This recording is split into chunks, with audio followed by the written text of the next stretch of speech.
have a tremendous amount of longevity in our family.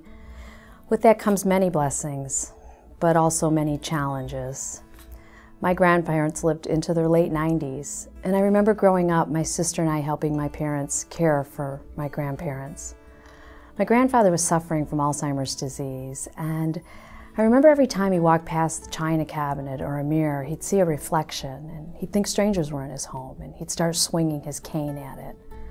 It was difficult to keep Grandpa in his home, but the family was determined to do it.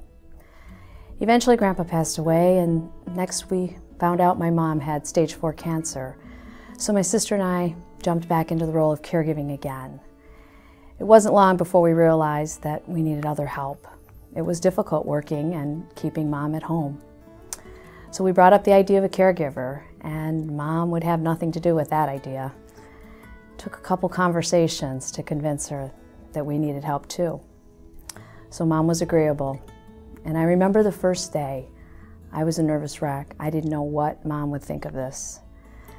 I waited all day for her call, and that night she called me and she said, "Thank you. Thank you for bringing that wonderful woman into my world. She's a cancer survivor, and she brought me great hope." And for that reason, to me, it's personal.